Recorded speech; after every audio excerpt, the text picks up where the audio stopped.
A lot of times people ask me, why don't you play this game? Why don't you play this game? Because I quite literally only play 1 or 2 games right now. And my mindset is, why would I spend all this time if I'm just not going to play the game, quit the game, stop playing the game? I see it as a waste of time because that time is not, I'm going to stop playing the game eventually.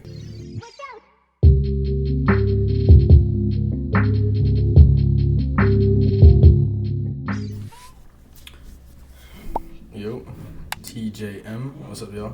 TJM, yep. I'm always messing it up. No clue why. I'm gonna keep saying it too, cause I keep messing it up. Hope everything's doing well for you guys. Thank you guys for the support in the past videos. And yeah, let's get to today's topic. So today's topic is gonna be talking about the art of discipline, the power of discipline. What is discipline? Why do I need discipline? Why don't I have discipline? How can I get discipline? Why is it important? Why am I lacking it? I thought I had it. I don't. Discipline, right? So, what is discipline? In my eyes, discipline is literally just, a mindset to where you are able to connect the things that you need to do and the things you want to do and be able to prioritize them. That's quite literally a very simplistic version, I guess I would say, of the definition. Discipline can be, going to the gym when you don't want to go to the gym. Understanding that I have the choices of doing my homework or the choices of going out. My homework is due at midnight. It's 9 p.m. There's a trade-off. If I don't do my homework, this could affect my grade, which could affect my, passing or not the class. Do I go hang out, with my friends, have fun? Do I go to sleep late and then end up being late to class? There's, trade-offs, which is, I guess, an opportunity cost of sorts when you're choosing between the two, right? So discipline is literally just a logical decision in my eyes where you are selecting what is best for you. And the reason why I would say a lot of people struggle to act disciplined is because people act emotional and they act on their emotions. The reason why you act on your emotions is generally because your emotions are more catered to what makes you feel best. But the problem with that is you do not know what is best for you the majority of the time. What you feel and what you do, there needs to be a difference between the two. A majority of the time, of course, but if your feeling is, on the right path, go ahead. But I'll give you a scenario, right? Let's say, for example, you have an exam coming up. You feel like you need to study X amount of time, right? You study X amount of time. You get an 80. Okay, I'm happy with my 80. I'm good. A man who is more disciplined in the act of studying or more disciplined in the act of understanding that education is a very important goal for his future would understand better that, okay, I need to study more than this because this is what I feel like doing. I only feel like studying 2 hours because I want to go hop on the game. However, if I study for 5 hours, now I have an A on the exam. And now I passed the class with an A and now I have a, better GPA and whatnot. So the disciplined man thinks more on a higher level compared to his emotions. Your emotions are, ever so wavering. They're not going to exactly be perfect. Let's say, for example, you get back from school. You're on the way home or something. And you're feeling really, really tired. You're thinking, okay, I might just go to sleep. I'll hit the gym tomorrow or something, right? You're thinking of taking a rest day. However, the disciplined man is a man who is in more of a, mindset of getting what needs to be done. That man is possibly going straight to the gym from school. Going home and instead of laying down in his bed for 5 minutes before he goes to the gym, which he takes a nap and does not go. We've all been there. That man decides, okay, maybe I'm going to go take my pre-workout, go eat something, and I'm going to go straight to the gym. I'm going to go change and go. The disciplined man is not wavered by emotions. That is the difference. Emotions can be a key factor in, how you act. You can say, okay, I feel like that's the problem. You feel like. When you feel like doing things and you feel like not doing things, there's going to be problems. If I don't feel like paying my bills, what's going to happen? It's not looking so hot for you. If I don't feel like going to work, what's going to happen? Okay, you don't go to work a few times, you get fired. And another thing I want to bring up from that is so many people are willing to be disciplined in certain acts that they might not even realize they're disciplined in. However, fail to bring that into their own lives when it comes to, their private lives or their personal matters. For example, when you go to work, you check that schedule, you see it says clock in at 11 a.m. You're going to be there at 11 a.m. the majority of the time. You're there on time. You're there maybe 5-10 minutes before, because you understand that that is the time you need to be there. You care about that because that is your money. That is it's money. Literally, that's money, right? So when it comes to the money, you are disciplined. When your boss, when your boss tells you, okay, bud, I need you to do X, Y, Z. I need you to clean this. I need you to do this. Can we get this done? Right? Can you stay until this time? When it says 11 to 5, you're going to stay at the time. You're disciplined when it comes to the act of the work because you know there's someone you must listen to, and there's certain rules you have to follow to get paid because there's a benefit. It's a risk. It's like a risk. Or not risk, my apologies. It's a reward scenario. You're getting a reward, which is you getting paid for your job. So when it comes to these acts, you're so willing to be disciplined. But when it comes to, when you go home, you have something to do around the house. You're more lenient to, let me do it later. That's a problem. That's a big problem. You're more willing to be, more disciplined towards your job, towards your boss, than you are towards your own self. You're putting more time and love into, something that's not even yours. Like an idea of sorts. A lot of people will be so quick to put time into a game, be so quick to put time into relationships, or to these, minuscule things that do not matter much. And then, fail to look at the big picture until it is too late. The big thing that I have learned from discipline is that discipline is quite literally a great thing. There's no bad parts of discipline.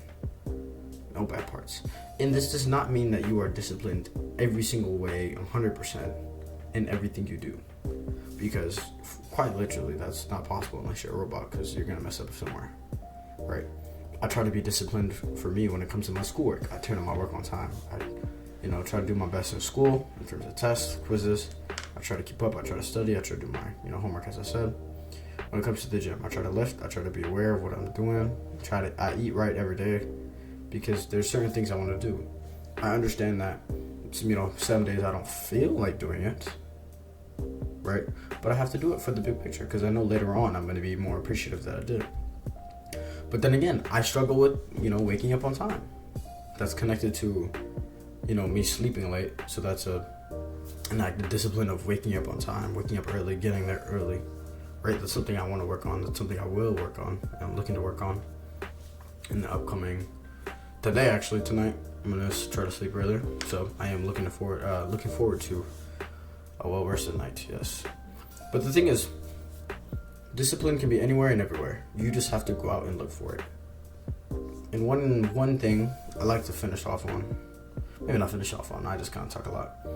But another key point I do want to bring up is the fact that discipline is connected to many other, practices, studies, and ideas. Another thing is, accepting that everything that happens to you is your responsibility, self-responsibility, self-accountability.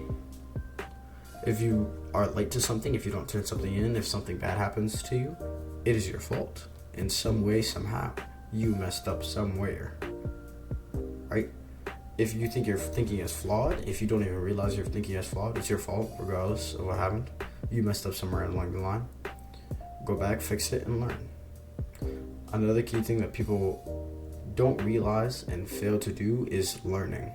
Education is a great opportunity that we all have that you should be taking advantage of, regardless if that's learning school, learning trade, learning sales, learning designing, learning how to video edit, learning how to content create, as I'm trying to do now. There's many ideas and things you can learn, such on YouTube, that can pay you money, that can pay you with knowledge, right? There's many practices that you might think, oh, it's maybe not worth my time doing. But the knowledge that you can gain from these things are very valid. For example, this is no shots to this person. If you see it, you see it. This video, I'm not going to put any names to it. So I asked a friend, why don't you go to the gym? And he answered that he didn't know. He didn't know why he didn't go. He was in a great situation to where he could go. He seemed interested to me. He told me that he was interested in going. He just didn't know what to do when he went there. And I told him, come live with me. I can teach you some basic things, and that's all. But I'm not pressuring him because, I simply am just more worried about myself. Call me selfish if you will. I am, so it is what it is, right? So continuing on that point, he kind of, caters on to The idea of he's not interested in doing something if he knows he's going to quit it because he feels like he's wasting time. Now, this is an interesting idea and an interesting thought process that I've used in other situations, not similar as to this, because, working out, even if something's so minuscule, can be very, very beneficial, regardless if you only go for a week or two, because you can get very devoted to it. I think that thinking that it's going to be a waste of time or thinking that you will fail at something is why you fail at something, pretty literal. And when you look at your other avenues of life, things start adding up. If you think you're going to fail at one thing, probably struggling somewhere as well, right? That's what I would think. So I brought the point, you're so, you put a lot of time into, the game or something, and I can see you've improved greatly. You improved greatly. If you put that same time into any other avenue of your life, the benefits would be great. You've been playing the game for years, the same game. If you, even worked out twice a week for that same amount of time, the benefits would be amazing. You'd be in a way better position than you are now. And in my eyes, I see no point in not acting disciplined in at least some form of manner. And I'd say one of the more important matters of discipline is to be self-aware, I would say. Self-aware. And to keep your eyes open for everything around you. Because if you're not self-aware, then you're not improving. Right? Because we want to improve. You don't want to get comfortable. That is a big problem. Because comfortability will lead to, stagnation. And then it will lead to decline. And decline is not what we want. We want to improve. If you are under the age of 40, you have plenty of time to improve.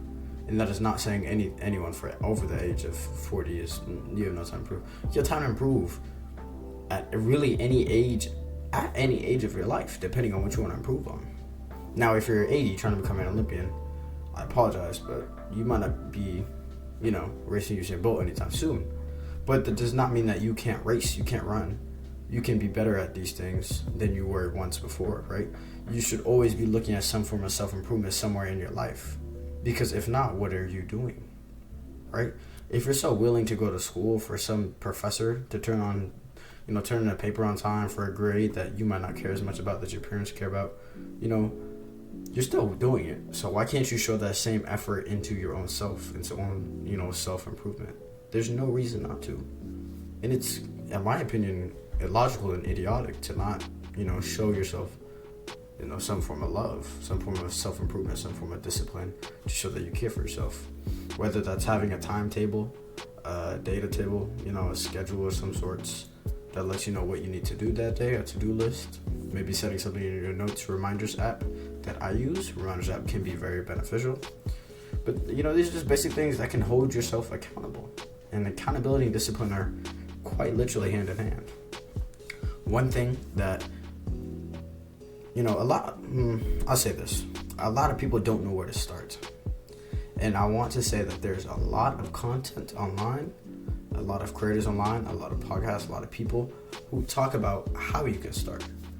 And then a lot of people, when they think of starting, this is their first problem. And generally their last problem because they stop.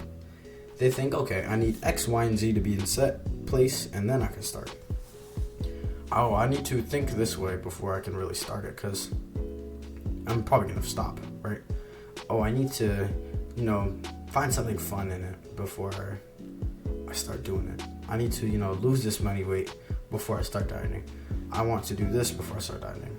I need to, be in a good place in my job before I start working out because I need to be at the job. But you have to realize that at no point in your life will you quite literally be 100% ready for almost anything. It's not gonna happen. If you're constantly waiting for the right moment to come, guess what, bud? You're never gonna seize the moment. You're gonna be sitting there being useless, miserable. And another thing, why not? What is the argument? What is the alternative to not self-improving and showing discipline towards yourself? Discipline is literally beneficial. I truly believe it's illogical to at least attempt some form of discipline in your life. And majority of people already do, as I said before. You attest and participate in some form of discipline. You just might not know it, but you do it. Whether that's eating, waking up on time, making sure you get your meals so you're not full or so you're not hungry. That's a form of discipline. You're eating, right? Because you care about it, right? You have fun, cool. But how much is that fun really worth? Think about it like this as well. Let's say I'm not going to the gym because I think I'm going to quit. Which is a mindset I have towards games. A lot of times people ask me, why don't you play this game? Why don't you play this game? Because I quite literally play 1 and 2 games right now. And my mindset is, why would I spend all this time if I'm just not going to play the game, quit the game, stop playing the game? I see it as a waste of time because that time is not, I'm going to stop playing the game eventually, right? So why am I getting into those games? Because I was not truly invested into those games, first of all, right? But the difference between gaming and real life, as in going to the gym, is knowledge. If I go to the gym for 2 months and then I quit, okay, you quit, sure, you failed.